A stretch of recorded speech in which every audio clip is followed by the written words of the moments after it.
see. Thanks, man. Yeah. I'm not really sure what I'm going over today, so maybe we can come up with some ideas.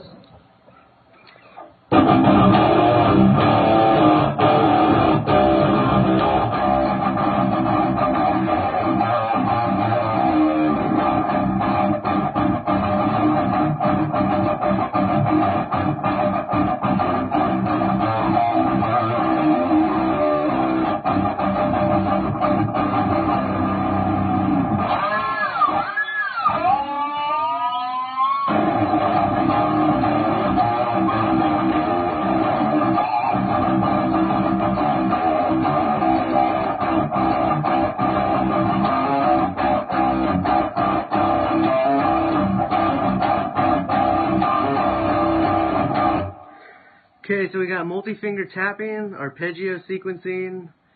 Do you guys want me to improv? I will do an improv one. That sounds awesome. So, for improvising, well, okay, we'll go over improv. So, let's see, what's a good chord or a good... Okay, dissonant chords. Improv over some dissonant chords. How about that? That's a good combo, right?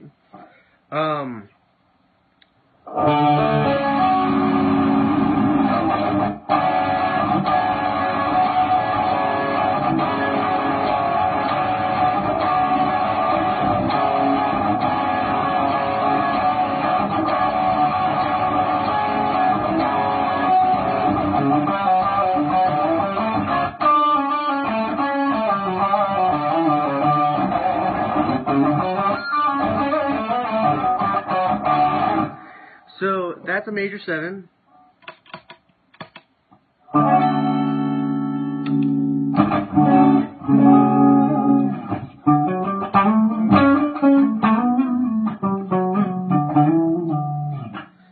So we have basically a reversed minor second there. So there's a lot of dissonance in it. And a lot of the 7th chords are really cool sounding. But one thing I like to do for improvising... Sorry, I'm sitting on the floor here. One thing I like to do for improvising is kind of... You have to know your scales very well, first of all. Second of all, you need to know how to connect them in order to have a very fluid solo and a very easy ability to play this stuff live or on command, which is really all improvising is doing. I mean, you just got to be able to think of stuff like that, like really fast and just take it all in. So here's one thing I will show you that I like to do. So first, you got to be familiar with the chord that you're using. So like I said, right here, we're going to have a D major 7. So that's going to be, obviously, the major scale.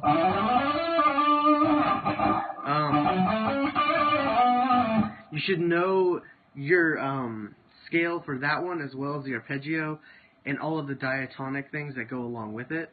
Like knowing the first, second, third, and then fourth, fifth, sixth, and seventh too. So some things that you can do is you should have some go-tos. And what I mean by that is you'll have a general idea of some shapes that you want to use. So for a major, one thing that you should know from my first lesson I did is that major sweep right there.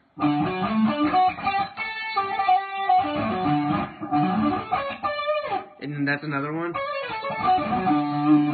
right there. I don't know if you guys remember this, but like the pinky 3, 1, 2, 1, 4. And then this one's just the one where I barred.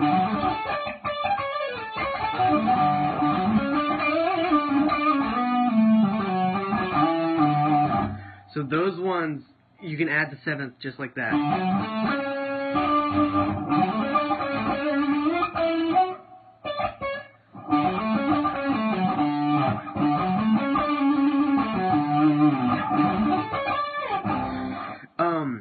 But if you have these things where you can remember them just like off the back of your hand, you don't have to think about them, then you can always go to those, and while you're playing that sort of thing, you can think about what you want to do next.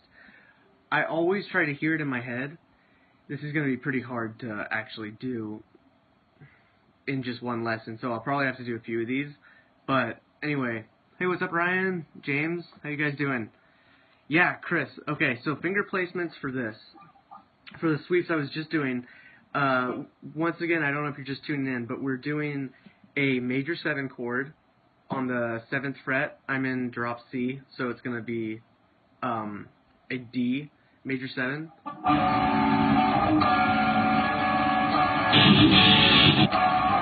And the sweeps I was just showing are from the root, so you do your pinky on the 7th on the A string, then your 3rd on the 6th, 1st on the 4th on the G, 2nd on the 5th, and then your 1st on the 4th again, and then your pinky on the 7th.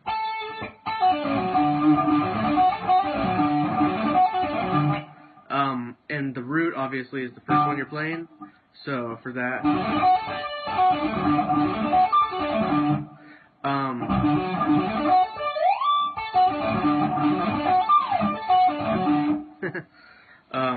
anyway, the other one I was showing is just a first inversion.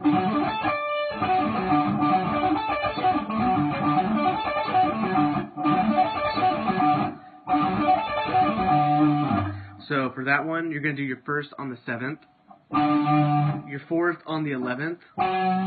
These are all starting on the A string, by the way. Your 2nd on the 9th, your 2nd on the 10th, 2nd on the 9th again, and then your 1st on 7.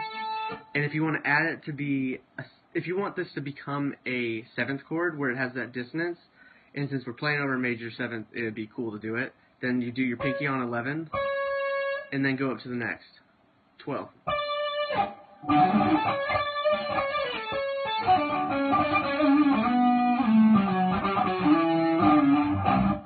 And those are the sweeps that I was just showing you and using as an example for things you can go to.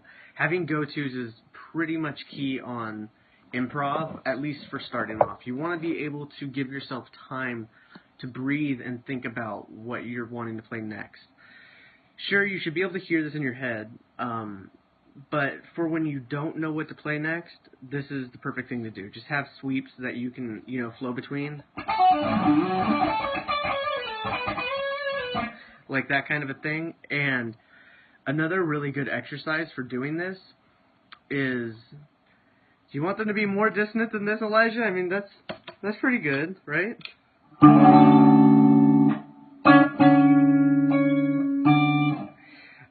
I thought so. I think it's a cool chord. I love major 7s. Those things are like super cool. They're used a lot in jazz, of course, as everyone knows. But they have a eerie kind of dark sound, but at the same time they're your major scale.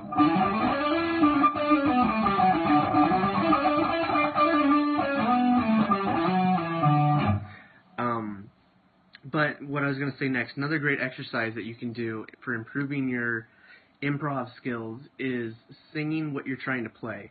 I know how weird that's going to sound, but if you're actually playing the notes and singing them at the same time, even if you're a horrible singer, just like me, you want minor seconds?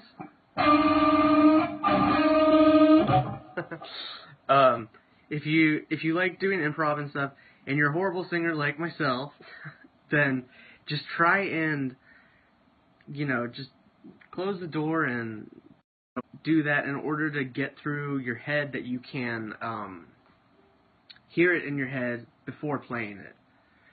I would do an example, but I hate my voice as well. Play some Lamb of God. Thanks a lot, Cody. I'm glad you like my stuff. Hey, Amy's here. Hey, what's up? Oh, you want me to play major seconds, Elijah. Okay.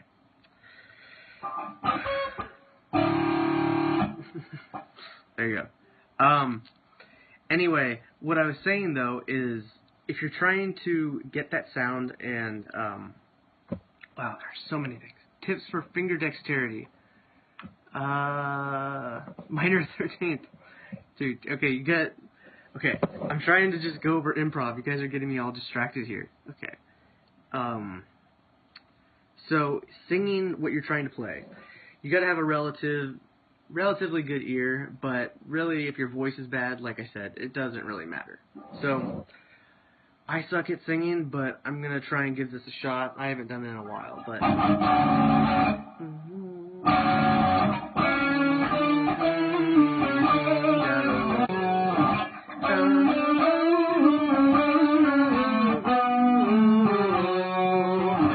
And you can kind of hear, I don't know how well you can hear me, but I'm singing along with it. And yeah, every single one is not going to be perfect. I'm not going to be dead on the note with my singing, but in my head I hear it. I hear exactly what I want to be playing, and I know where to go for it. And it gives you a sense of relating relative movement and stuff with your pitches to what you're doing on guitar. So I want to go up, ho, so, ho, and I want to go ho, and ho, oh, oh,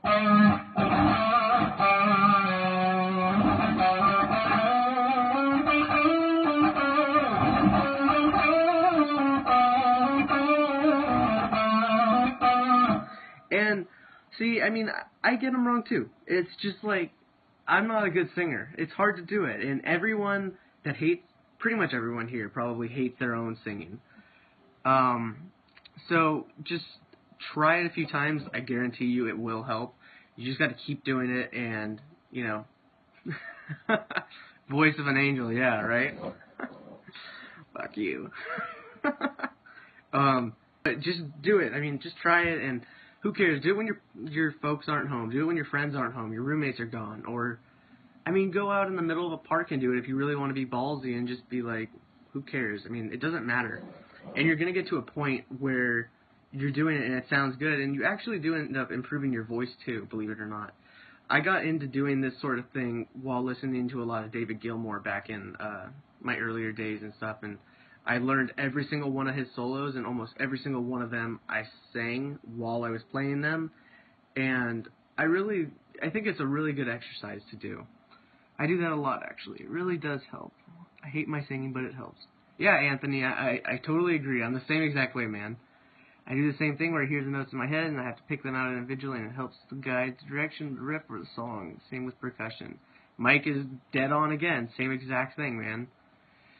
I cannot play or sing like Devin Townsend. I wish I could. Yeah, Elijah, you should give me some vocal lessons before I kill these people with my horrible singing.